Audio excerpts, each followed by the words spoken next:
नमस्कार। आज हम दिल्ली सल्तनत के उस शुरुआती दौर पर बात करेंगे जिसे अक्सर 1206 से 1290 ईस्वी तक के समय को गुलाम वंश कह दिया जाता है। हाँ, लेकिन ये जो गुलाम वंश नाम है ना, इस पे थोड़ी बात होनी चाहिए। अच्छा, क्यों? देखिए, हमारे पास जो जानकारी है उसके हिसाब से ये सारे सुल्तान तुर्क तो थे, पर इनके वंश अलग-अलग थे। हाँ, शुरुआत गुलामों की तरह हुई कईयों की, लेकिन वंश एक नहीं था। तो फिर क्या कहना ज्यादा सही रहेगा? शायद दिल्ली के ममलूक सुल्तान कहना बेहतर हो। ममलूक का मतलब ही होता है वो गुलाम जिन्हें सैनिक सेवा के लिए खरीदा गया हो। तो एक हाँ। तरह से गुलामी से सल्तनत का उनका अपना सफर था। दिलचस्प है ये। चलिए, तो इसी सफर की शुरुआत करते हैं पहले शासक से, कुतुबुद्दीन ऐबक। हाँ, ऐबक। इनकी कहानी भी तो गजब है। गुलाम के तौर पे खरीदे गए, पहले निशापुर में, फिर गजनी में मोहम्मद गौरी ने खरीदा और अपनी काबिलियत से वो गौरी के खास बन गए। अमीर आखुर है ना, घोड़ों के अस्तबल का प्रमुख। बिल्कुल। और गौरी की मौत के बाद 1206 में वो शासक बने, पर राजधानी दिल्ली नहीं, लाहौर रखी। और एक और बात, उन्होंने कभी सुल्तान की उपाधि नहीं ली। अच्छा, तो क्या कहलाते थे? वो मलिक और सिपाह सलार ही कहलाए, शायद अपनी पुरानी हैसियत की वजह से या फिर उस समय के राजनीतिक हालात देखकर। हाँ, 1208 में जाकर उन्हें दास्ता से मुक्ति मिली थी, औपचारिक रूप से। लेकिन लोग उन्हें दूसरे नामों से भी जानते थे। लाख बख्श, क्योंकि वो दान बहुत देते थे, और बचपन में शायद कुरान बहुत सुरीली आवाज में पढ़ते थे, तो कुरान ख्वां भी कहते थे। जी हाँ, ये उनकी शख्सियत के दूसरे पहलू हैं। और सिर्फ योद्धा या दानी ही नहीं, उन्होंने बनवाया भी बहुत कुछ। दिल्ली की पहली मस्जिद कुव्वतुल इस्लाम और अजमेर में 2.5 दिन का झोपड़ा। और कुतुब मीनार? हाँ, उसकी शुरुआत भी ऐबक ने ही करवाई, जो आज दिल्ली की पहचान है। पर उनका अंत बड़ा अचानक हुआ। 1210 में चौगान मतलब पोलो जैसा खेल खेलते हुए घोड़े से गिरे और मौत हो गई। तो ऐबक ने नींव तो रख दी, पर सल्तनत को शायद असली मजबूती किसी और ने दी। इल्तुतमिश। हाँ, इल्तुतमिश, जिन्हें गुलाम का गुलाम भी कहा जाता है, क्योंकि वो ऐबक के गुलाम थे। सही कहा। इल्तुतमिश का दौर बहुत अहम है।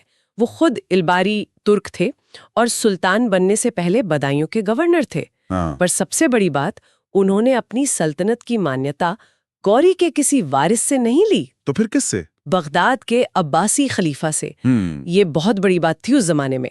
खलीफा ने उन्हें सुल्तान आजम यानी महान सुल्तान की उपाधि दी। इससे उनकी लेजिटिमेसी, उनकी वैधता बहुत बढ़ गई। और उनके सामने बाहरी चुनौतियां भी तो थीं। वो मंगोलों वाला किस्सा। बिल्कुल, चंगेज खान का खतरा, जो वो ख्वारिज्म के शाह जलालुद्दीन मिंगबरनी का पीछा करते हुए सिंधु नदी तक आ गया था। माहौल बहुत तनाव वाला था। तो इल्तुतमिश ने क्या किया? उन्होंने बड़ी समझदारी दिखाई। मिंगबरनी ने पनाह मांगी, लेकिन इल्तुतमिश ने मना कर दिया। इससे दिल्ली सल्तनत एक सीधी टक्कर और शायद तबाही से बच गई। ये उनकी कूटनीति थी। प्रशासन में भी उनके कुछ खास काम रहे होंगे। हाँ, बहुत जरूरी काम किए।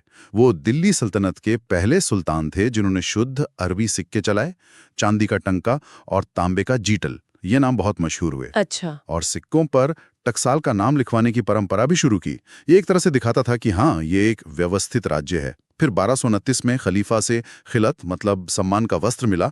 इससे वो पूरी तरह एक वैध सुल्तान बन गए। और न्याय के लिए भी कुछ किया था उन्होंने। हाँ, इब्ने बतूता ने लिखा है कि उन्होंने महल के बाहर संगमरमर के 2 शेरों की मूर्तियां लगवाई थीं। उनके गले में घंटियां थीं। कोई भी मजलूम वो घंटी बजाकर सीधे सुल्तान तक अपनी फरियाद पहुंचा सकता था। तो इन सब वजहों से कई इतिहासकार उन्हें गुलाम वंश का वास्तविक संस्थापक मानते। जी हाँ, बिल्कुल।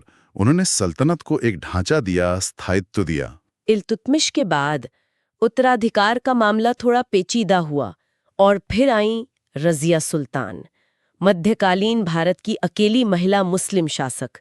एक बहुत बड़ा कदम। हाँ, रजिया का दौर 1236-40 छोटा रहा पर यादगार। उन्होंने जो परंपराएं थी इस्लामी और दरबारी, उनको चुनौती दी।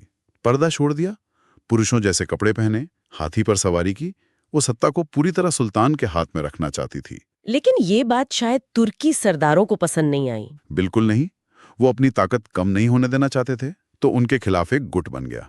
खासकर भटिंडा के गवर्नर थे मलिक अल्तूनिया। उनके नेतृत्व में विद्रोह हुआ और रजिया को हटा दिया गया। रजिया के बाद फिर कुछ उथल पुथल रही और फिर एक और बड़ा नाम सामने आता है, गियासुद्दीन बलबन। हाँ, बलबन 1286-86। वो भी इल्तुतमिश की तरह इलवरी तुर्क थे और गुलामी से ही सुल्तान के पद तक पहुंचे थे। उन्हें उलुग खां भी कहा जाता था। बलबन उनका नाम आते ही यौह एवं रक्त नीति याद आती है। हाँ, खून और लोहे की नीति। बलबन का मानना था कि सुल्तान की इज्जत और उसका डर सर्वोपरि है। उन्होंने राजत्व का एक सिद्धांत दिया। कहा कि सुल्तान जो है वो ईश्वर का प्रतिनिधि है, नियामती खुदाई, और पृथ्वी पर ईश्वर की छाया है, जिल्ले इलाही। मतलब सुल्तान आम इंसान नहीं है, वो ईश्वर की तरफ से भेजा गया है। बिल्कुल, और इसलिए सुल्तान को निरंकुश होना चाहिए, उस पर किसी का अंकुश ना हो। और ये सिर्फ बातें नहीं थी, उन्होंने इसे लागू करने के लिए दरबार में भी बदलाव किए। हाँ, वो ईरानी परंपराएं सिजदा और पाबोस। जी, सिजदा यानी घुटनों के बल बैठकर सुल्तान के सामने सिर झुकाना, और पाबोस मतलब सुल्तान के पैरों को चूमना। ये तरीके थे अमीरों को उनकी हैसियत बताने के और सुल्तान का रौब कायम करने के। और वो फारसी त्योहार नौरोज भी तो उन्होंने ही शुरू करवाया था बड़े पैमाने पर मनाना। हाँ, नौरोज का त्योहार बड़ी शानो शौकत से मनाना शुरू किया। ये सब दरबार की प्रतिष्ठा बढ़ाने और सुल्तान को एकदम अलग दिखाने के लिए था। उस समय मंगोल खतरा तो लगातार बना हुआ था। उससे निपटने के लिए बलबन ने क्या किया? बलबन ने सेना पर बहुत ध्यान दिया। उन्होंने एक अलग सैन्य विभाग बनाया, दीवाने अर्ज, और इसे वजीर यानी वित्त मंत्री के कंट्रोल से आजाद रखा। अच्छा, इसका क्या फायदा हुआ? इसका मतलब था कि सेना को पैसा या संसाधन मिलने में कोई दिक्कत नहीं होगी, और सेना सीधे सुल्तान के प्रति वफादार और जवाबदेह होगी। ये मंगोलों से लड़ने के लिए और अंदर के विद्रोह को कुचलने के लिए, दोनों के लिए जरूरी था। तो कुल मिलाकर अगर हम देखें, ये शुरुआती सुल्तान जो खुद गुलामी की पृष्ठभूमि से आए थे, उन्होंने न सिर्फ दिल्ली में एक सल्तनत कायम की, बल्कि उसे अपने अपने तरीके से मजबूत करने की कोशिश भी की। हाँ, ये देखना बहुत दिलचस्प है कि कैसे इन सब ने अपनी लेजिटिमेसी, मतलब शासन करने के अपने अधिकार को साबित करने के लिए अलग अलग रास्ते अपनाए। किसी ने खलीफा से मान्यता ली, किसी ने कहा हम तो ईश्वर के भेजे हुए हैं, किसी ने कठोर अनुशासन और डर से राज किया। बिल्कुल, ये उनकी राजनीतिक समझ और उस दौर की जरूरतों को दिखाता है। जी, और अपने श्रोताओं के लिए हम ये सवाल छोड़ जाते हैं कि इन शुरुआती सुल्तानों ने जिस शासन की नींव रखी, जिस तरह की नीतियां अपनाई, उनका आगे चलकर भारत के इतिहास पर क्या और कैसा असर पड़ा होगा। यकीनन इस पर और सोचा जा सकता है।